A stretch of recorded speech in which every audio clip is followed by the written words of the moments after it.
우리 함께 사도신경으로 신앙 고백 드리겠습니다. 나는 전능하신 아버지 하나님 천지의 창조주를 믿습니다. 나는 그의 유일하신 아들 우리 주 예수 그리스도를 믿습니다. 그는 성령으로 잉태되어 동정녀 마리아에게서 나시고 본디오 빌라도에게 고난을 받아 십자가에 못 박혀 죽으시고 장사된 지 사흘 만에 죽은 자 가운데서 다시 살아나셨으며 하늘에 오르시어 전능하신 아버지 하나님 우편에 앉아 계시다가 거기로부터 살아있는 자와 죽은 자를 심판하러 오십니다. 나는 성령을 믿으며 거룩한 공교회와 성도의 교제와 죄를 용서받는 것과 몸의 부활과 영생을 믿습니다. 아멘. 오늘 우리 함께 부를 찬양은 복음성가입니다. 이제라고 하는 찬양입니다. 함께 부르십시다. 이제.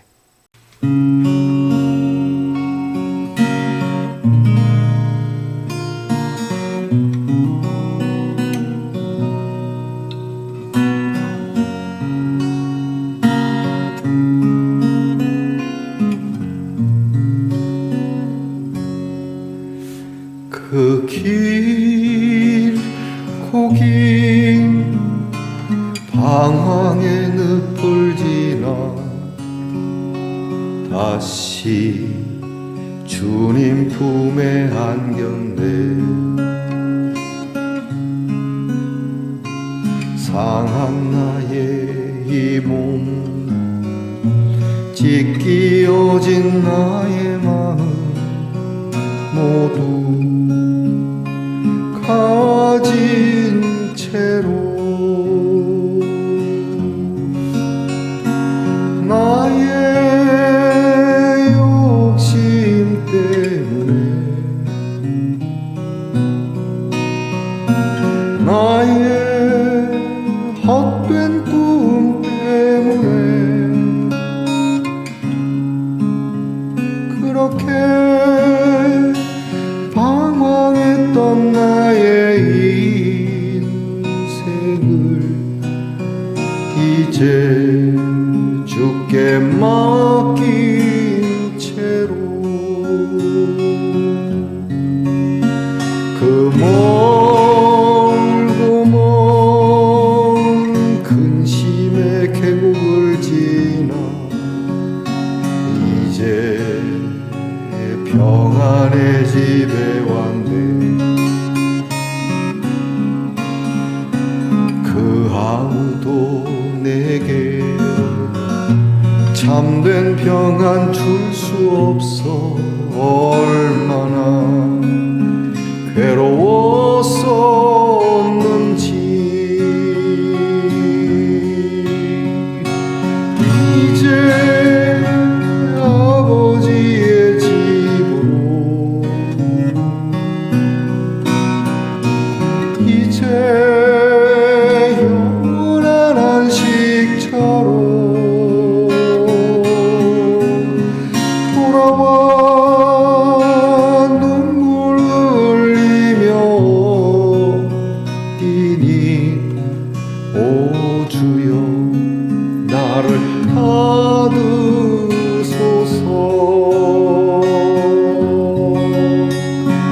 이제 아버지의 집으로 이제 영원한 안식처로 돌아와 눈물을 흘리며 뛰니 오 주여 나를 받으소서.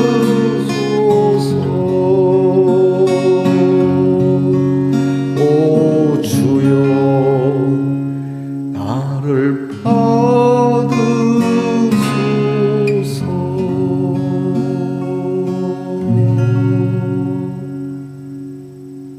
함께 겸손한 마음으로 기도드리겠습니다. 아버지 하나님 감사합니다. 오늘도 귀한 말씀 앞에 엎드립니다. 늘 다람쥐 쳇바퀴 돌듯 세웠다 허물고 또 무너지고 그렇게 또 다시 세우는 우리의 모습이 우리에게 그렇게 마땅치 않겠으나 늘 우리를 새롭게 하시는 하나님의 은혜와 말씀이 있음에 주님 앞에 이렇게 다시금 모인 저희들에게 하늘 문을 여시고 성령의 능력을 부어 주옵소서. 우리의 기도가 남다르게 하시고 우리의 행함이 바르게 하시며 하나님께서 우리 성도들에게 주신 삶을 통하여 하나님의 영광이 나타나기 원하는 간구함을 이루어 주시기를 원합니다. 마음의 평강이 있게 하시고 우리의 삶에 여러 복잡하고 답답한 일이 있어도 하나님을 의지하는 마음으로, 신뢰하는 마음으로, 믿음으로써 승리하는 하루가 되게 하옵소서. 아프고 병든 성도들을 일으켜 주시고 또한 마음이 상심한 자들을 치료해 주시며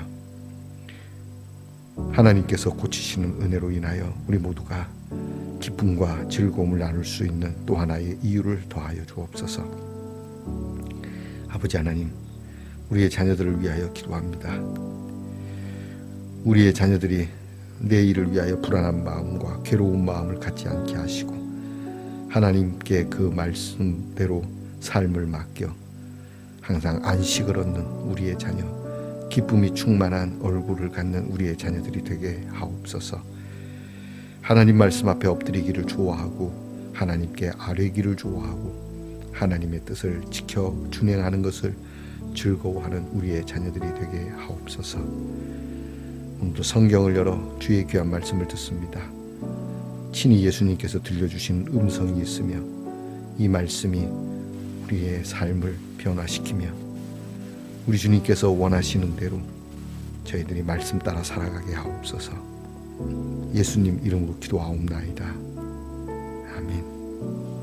오늘 우리가 함께 나눌 묵상의 말씀은 누가복음 15장 11절로 20절 상반절까지 함께 보겠습니다. 누가복음 15장 11절로부터 20절 상반절까지 우리 함께 소리내어서 같이 읽겠습니다. 또 이르시되 어떤 사람에게 두 아들이 있는데 그 둘째가 아버지에게 말하되 아버지여 재산 중에서 내게 돌아올 분깃을 내게 주소서 하는지라. 아버지가 그 살림을 각각 나누어 주었더니 그 후 며칠이 안 되어 둘째 아들이 재물을 다 모아 가지고 먼 나라에 가 거기서 허랑방탕하여 그 재산을 낭비하더니 다 없앤 후 그 나라에 크게 흉년이 들어 그가 비로소 궁핍한지라. 가서 그 나라 백성 중 한 사람에게 붙여 사니 그가 그를 들로 보내어 돼지를 치게 하였는데 그가 돼지 먹는 쥐염 열매로 배를 채우고자 하되 주는 자가 없는지라. 이에 스스로 돌이켜 이르되 내 아버지에게는 양식이 풍족한 품꾼이 얼마나 많은가. 나는 여기서 주려 죽는구나. 내가 일어나 아버지께 가서 이르기를 아버지, 내가 하늘과 아버지께 죄를 지었사오니 지금부터는 아버지의 아들이라 일컬음을 감당하지 못하겠나이다. 나를 품꾼의 하나로 보소서 하리라 하고 이에 일어나서 아버지께로 돌아가니라. 아멘. 말씀의 동산 성도 여러분, 지난밤 편안히 잘 주무셨습니까? 주님의 이름으로 문안드립니다. 여러분 오늘은 어떻습니까? 네, 좋습니다. 흙으로 만들어진 하트입니다. 여기 헬스라고 써 있습니다. 건강이죠. 강건함. 오늘 여러분의 사랑이 여러분을 강건하게 하고 여러분의 강건함이 그 사랑을 더하기를 축복합니다. 자, 건강하시기 바랍니다. 무더운 여름 날씨에 여러분 몸과 마음과 믿음도요. 여러분 오늘 어떻습니까? 좋습니다. 누가복음 91번째 시간입니다. 오늘 말씀에는 예수님께서 탕자의 비유를 들어 돌아오는 기쁨에 대한 말씀을 해주시고 있습니다. 내용이 좀 긴데 세 번 나누어서 묵상을 하고자 합니다. 먼저 첫 번째 탕자, 둘째 아들에 대한 이야기. 오늘 말씀을 보면은 떠오르는 말이 있습니다. 집 나가면 개고생이다. 집 떠나면 개고생입니다. 아무리 여행이고 또 좋은 그러한 관광이라 할지라도 대부분 사람들이 그러더라고요. 아이고 집이 좋다. 집 나가면 고생이다. 그렇죠. 집이 좋은 겁니다. 나가기 전에는 모르는 거죠. 집의 소중함을, 가정의 소중함을. 그런데 요즘은 워낙 가정이 이렇게 나누어지고 갈라지고 핵가족을 넘어서서 이제는 가정이 아주 독특한 방식의 혼자 사는데도 가정이어야 된다라고 말하는 이 시대에 우리는 과연 가정이 얼마나 우리에게 소중하고 얼마나 귀한 것인지 우리는 새삼 느끼게 되기도 하지만 또 못 느끼는 경우도 있습니다. 여러분은 어떻습니까? 여러분 가족에 대한 애틋함이 있습니까? 목사님, 우리는 가족이 없어요. 그러게요. 참 드릴 말씀이 없습니다. 유감스럽죠. 하지만 우리는 또 교회 성도들이 또 한 가족이 되고 사회 공동체가 가족이 되어 주어야 하는 그러한 책임감도 갖고 있는데 얼만큼 실천이 될지 의문스럽기도 합니다. 어쨌든 우리의 사실 가장 큰 가정은 하늘나라 아니겠습니까? 하나님이 우리의 아버지요, 우리 같은 믿는 성도들이 우리의 형제 자매이니 말입니다. 근데 이게 실천이 되는가? 먼저 이 좋은 가정을 떠나버린 둘째 아들에 대한 이야기. 이 아들이 아버지가 별로 마음에 안 들었던, 집이 좀 답답했던 모양입니다. 집은 나가고 싶은데 가지고 있는 게 없으니까 나름 돈이 좀 있으면 될 것 같다는 생각을 했던 것 같습니다. 그리고 감히 무례하게 아버지에게 유산을 나눠달라고 하죠. 분깃을 나눠달라 한 것은 유산을 달라 한 것이거든요. 이 유산은 아버지가 이 세상 떠날 때 나누어 주는 것인데 미리 당겨서 값을 받는 겁니다. 아직 살아 계신데 말이죠. 어쨌든 좋은 아버지입니다. 그리고 이것을 그 아들에게 줍니다. 두 아들이 있었는데 작은 아들이 원하는데 큰 아들에게도 같이 나누어 줍니다. 어쨌든 이 둘째 아들은 이것을 받아서 며칠 지나지 않아서 그것을 다 정리해서, 요즘은 하면 다 현금으로 바꾼 거죠. 현금으로 바꿔서 해외로 나갑니다. 해외로 나가서 그것을 가지고 잘 장사를 하든지 어떤 자기가 꿈꾸는 그런 계획 속에서 쓴 것이 아니라 허랑방탕하게 썼다고 하죠. 방탕한 겁니다. 먹고 마시고 그렇게 돈 갖고 쓰다 보니까 돈이 벌긴 어려워도 쓰는 건 한순간이지 않습니까? 술집에서 몇 번 먹으면은 한 달 봉급 그냥 확 달아나는 건데 그 재산이 얼마 안 가서 다 탕진하게 되고, 또 공교롭게도 탕진이 된 그 순간에 그 나라에는 큰 흉년, 경제가 완전 나락으로 내려가게 됩니다. 뭐 하나 얻어먹고 살 수 없어서 결국 그 나라에 있는 한 사람에게 가서 뭔가 일거리를 달라, 좀 먹고 재워주기만 하면 된다. 그래서 일거리를 구하지만 만만치 않습니다. 결국은 돼지를 치는 일을 하게 됩니다. 그 돼지 치는 일을 하는데 그마저도 먹을 것이 없으니까, 흉년이 들었으니까요. 먹을 것이 없으니까 돼지가 먹는 그런 돼지 죽통이 쥐엄나무를 먹었다고 하는데요. 쥐엄 열매 그런 것을 먹으면서 근근히 버티는데 도저히 안 되겠는 거죠. 그래서 가만히 생각하길 집으로 돌아가야 되겠다. 아이씨, 집 나오니 진짜 고생이다. 근데 집으로 돌아가려니 면목이 없는 거죠. 하여 저는 면목이 없으니까 그냥 종으로 품꾼의 하나로 여겨주세요. 그렇게 말해야지. 진짜 면목 없다. 그래도 돌아가야지. 그리고 일어나서 아버지에게로 갔다. 이게 이 탕자의 비유의 전반부의 이야기입니다. 자, 오늘 말씀 보면서 여러분, 집 나가면 고생이다, 말씀 떠나면 고생이다, 여러분 그렇게 느끼십니까? 하나님의 말씀이 여러분에게 거추장스럽기도 하고, 또 여러분이 신앙생활하는 것이 불편하기도 해서 좀 자유하고 싶죠. 자유하고 싶어 하는 우리, 과연 그렇게 자유하면 우리는 우리가 생각한 대로 진짜 자유로워질까? 오늘날 한국교회가 너무 편안함을 추구하는 건 아닌가 생각이 듭니다. 물론 그런 교회가 시대에 발맞춰서 사람들에게 유익한 것을 제공하는 건 좋지만 도에 지나쳐서 우리의 신앙생활이 너무 자유분방한 건 아닌가. 저도 한때는 자유분방한 신앙을 원했는데 지나고 보니까 허송세월만 더 하게 되고 부끄러운 일만 쌓이게 됐다는 것을 알게 됩니다. 물론 일장일단이 있겠습니다. 그러나 정작 중요한 것은 무엇일까라고 생각을 해보게 됩니다. 집 나가면 고생이듯이 말씀을 떠나면 우리에게는 고생 정도가 아니라 목숨이 달리고 영생이 달린 일이라는 것을 우리 잊지 말아야 합니다. 우리는 이렇게 예수 믿다가 방탕하고 그렇게 탕자처럼 살아가는, 우리 목사님들 또는 집사님들도 그렇겠지만 우리 주의 종이라고 일컫는 성직자들 가운데는 이런 경험을 한 분들이 제법 많습니다. 교회 다니다가 하나님을 부인하고 예수님을 거절하고 나가서 허랑방탕 살다가 이게 아니다. 그리고 다시 돌아와서 주의 말씀에 붙들려서 한평생 그 말씀 앞에 소임을 다하며 살아가는 분들을 봅니다. 근데 그분들이 더 뜨겁게 믿어요. 한 번쯤 나갔다 돌아오신 분들이. 다 그런 건 아닌데 어쨌든 우리 흔히 말하는 대로 평탄하게 변함없이 예수를 잘 믿는 분이 있는가 하면 굴곡진 믿음으로 인하여 예수를 믿는 분들도 있습니다. 나갔다 들어오니 소중함을 알고 교회의 소중함, 성도들의 소중함, 무엇보다 예수님의 소중함을 알고 열심을 다하기도 하죠. 자, 돌아와야 합니다. 여러분 고생입니다. 나는 예수 믿는 거 어떻게 한번 고려해 볼까? 여러분 꿈에라도 그런 생각을 마십시오. 혹 그래서 그런 마음이 든다면 한번 나가 보십시오.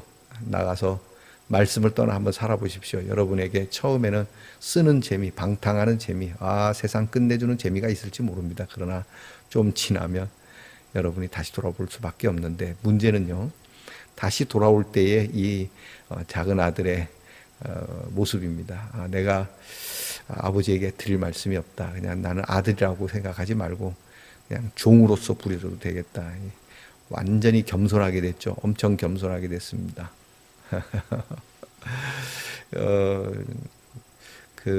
한참 동안 교회에 나오지 못하다가 이제 교회를 나오는데 자기 교회는 아니고 이제 다른 교회의 전도가 돼서 나올 때 그분이 예전에 직함이 뭐였습니까? 저는 예전에 장로였습니다. 그럼 장로님이시네요. 저를 장로라 부르지 마세요. 저는 장로라 부를 자격도 없습니다.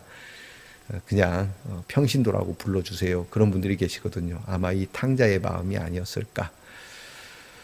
그래도 다행인 것이 매우 낮아져 돌아왔습니다. 나갈 때 모습처럼 내가 그래도 아들인데 집에 들어가는 건 당연한 거지. 내가 집에 가서 작은 아들 왔습니다 아버지. 당연하게 작은 아들이 왔으니까 내 또 부족한 거 채워주시오. 이런 자식이 있습니다.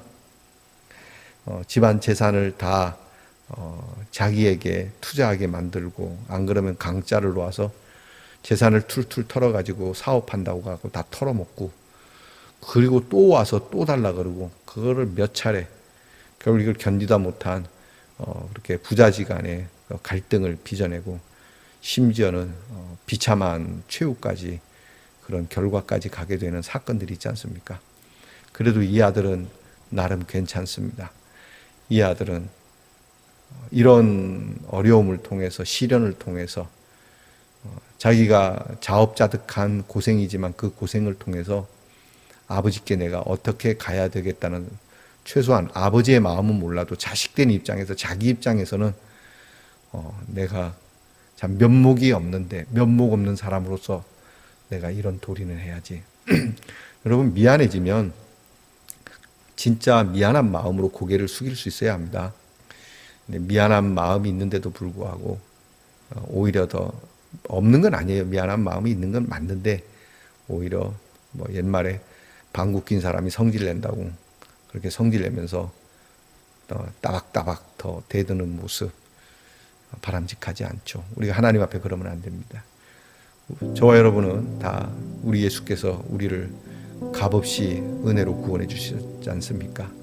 근데 우리는 마치 이제 하나님의 자녀가 됐으니 다 하나님께 구해도 된다라고 하는 말 때문에 너무나도 당연하게 막 구하는 것으로 송구하게 구해야죠. 감히 구할 건 아니지 않습니까? 목사라고 해서 장로라고 해서 오랫동안 예수 믿었다고 해서 아니요, 그렇지 않습니다. 우리가 내일 모레 말씀을 보게 되겠지만 예수님은 지금 이 말씀을 잃어버린 사람에 대한 예수님이 영접한 세리와 죄인들에 대한 하나님의 마음을 말씀해 주시고자 하는 거거든요. 그러니까 우리는 하나님의 마음과 우리의 마음, 하나님이 우리를 불러주시는 그 부르심에 그리고 우리가 다시 하나님께로 돌아갈 수 있도록 허락해 놓으신 이 일에 대해서 우리는 하나님 앞에 어떠한 마음, 어떠한 태도로 나아가야 할 것인가는 우리가 다시 한번 생각해 봄이 마땅할 겁니다. 여러분이 교회 들어갈 때 너무 허리를 탁 펴고 너무 당당하게 들어가는 것도 뭐 그렇게 나쁜 건 아닙니다. 너무 뭐 꾸지리하니 그렇게 들어가는 것도 문제이겠지만, 그렇다고 너무 또 당당하게 거만하게 그렇게 들어가서 탁 안 되는 것이죠. 겸손하게 주의 집에 왔습니다. 탕자가 오듯 한 주 동안 떠났다가 주님께 옵니다. 주님, 그러나 내 마음은 아버지를 떠나지는 않았습니다.